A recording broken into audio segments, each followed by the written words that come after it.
nice cooking recipes. இன்னும் நம்ம சேனலுக்கு சப்ஸ்கிரைப் பண்ணலாம், மறக்காம பண்ணிடுங்க. 2 நிமிஷத்துல மிக்ஸியை யூஸ் பண்ணி வீட்லயே எப்படி மயோனைஸ் செய்யறதுன்னு இன்னைக்கு நம்ம பார்க்க போறோம். என்னடா 2 நிமிஷம் சொல்லிட்டு 4 நிமிஷத்துக்கு வீடியோ போட்டிருக்கேன்னு யோசிக்காதீங்க. நம்ம இன்னைக்கு 2 டைப் ஆஃப் மயோனைஸ் செய்ய போறோம். இப்போ வாங்க வீடியோக்குள்ள போலாம். இந்த வீடியோல நான் நிறைய இம்பார்ட்டன்ட் டிப்ஸ் சொல்லிருக்கேன். சோ வீடியோ ஸ்கிப் பண்ணாம ஃபுல்லா பாருங்க. ஃபர்ஸ்ட் நம்ம எக்ல இருந்து ஒயிட் மட்டும் தனியா பிரிச்சு எடுத்துக்கலாம். ஒரு சின்ன ஜார்ல கொஞ்சமா பூண்டு அரைச்சு வச்சுக்கோங்க. ரொம்ப நைஸா அரைக்காம கொஞ்சம் கொரகொரன்னு அரைச்சுக்கோங்க. பெரிய ஜார்ல 3 எக்கோட ஒயிட், 1/4 ஸ்பூன் அளவுக்கு நம்ம அரைச்சு வச்சிருக்க பூண்டு, 1/4 spoon pepper powder, 1/4 spoon salt, 1/2 லெமனோட ஜூஸ், கொஞ்சமா ஆயில். இது எல்லாத்தையும் பல்ஸ் மோட்ல விட்டு விட்டு இந்த மாதிரி அரைச்சுக்கோங்க.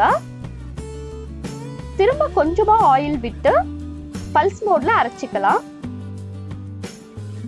இதே ப்ராசஸ் தான் நம்ம ரிப்பீட் பண்ண போறோம். கொஞ்சம் கொஞ்சமா ஆயில் ஆட் பண்ணி பல்ஸ் மோட்ல விட்டு விட்டு அரைக்கணும். 150 ml சன்ஃப்ளவர் ஆயில் எடுத்திருக்கேன். உங்களுக்கு வேணும்னா ஆலிவ் ஆயிலையும் பண்ணலாம். ஆலிவ் ஆயில்ல பண்ணா இன்னுமே டேஸ்ட் உங்களுக்கு சூப்பரா இருக்கும். கடல் எண்ணெய், நல்லெண்ணெய் அந்த மாதிரி வேற எந்த ஆயிலும் இதுக்கு யூஸ் பண்ண வேண்டாம். பாருங்க, நம்ம எலக்ட்ரிக் பிளெண்டர் யூஸ் பண்ணாமையே மிக்ஸிலேயே ஈஸியா மயோனைஸ் ரெடி பண்ணிட்டோம். அண்ட் இம்பார்ட்டன்ட் டிப்ஸை மறந்துடாதீங்க. பல்ஸ் மோட்ல விட்டு விட்டு அரைக்கும் போதுதான் இந்த மாதிரி உங்களுக்கு ஸ்மூத்தான கிரீமியான டெக்ஸ்சர் உங்களுக்கு கிடைக்கும். இதுல எக் ஸ்மெல் சுத்தமா வரவே வராது. பாருங்க, ரெஸ்டாரண்ட்ல கிடைக்கிற மாதிரி டேஸ்டியான மயோனைஸ் நம்ம வீட்லயே செஞ்சிட்டோம், அதுவும் மிக்ஸிலேயே.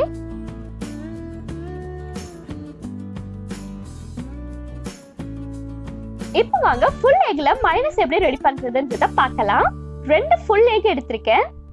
1/4 ஸ்பூன் அரைச்சு வச்சிருக்க பூண்டு, 1/4 spoon pepper powder, 1/4 spoon salt, 1/2 லெமனோட ஜூஸ், கொஞ்சமா ஆயில். இதை நம்ம பல்ஸ் மோட்ல விட்டு விட்டு அரைக்க போறோம்.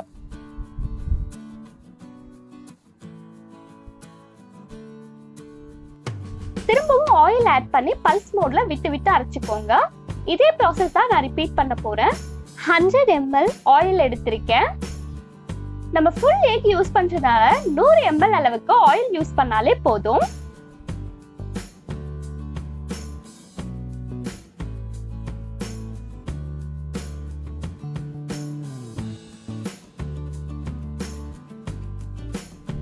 நான் கார்லிக் மயோனைஸ் செஞ்சிருக்கேன். உங்களுக்கு பூண்டோட ஸ்மெல் பிடிக்காது அப்படின்னா 1/4 ஸ்பூன் அளவுக்கு சுகர் ஆட் பண்ணிக்கோங்க பூண்டுக்கு பதிலா.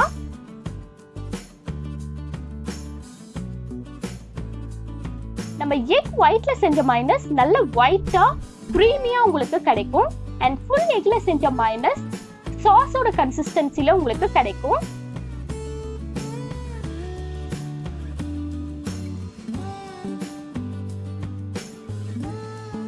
ஃப்ரிட்ஜ்ல வச்சு இந்த மயோனைஸை 1 வீக் வரைக்கும் நம்ம யூஸ் பண்ணிக்கலாம்.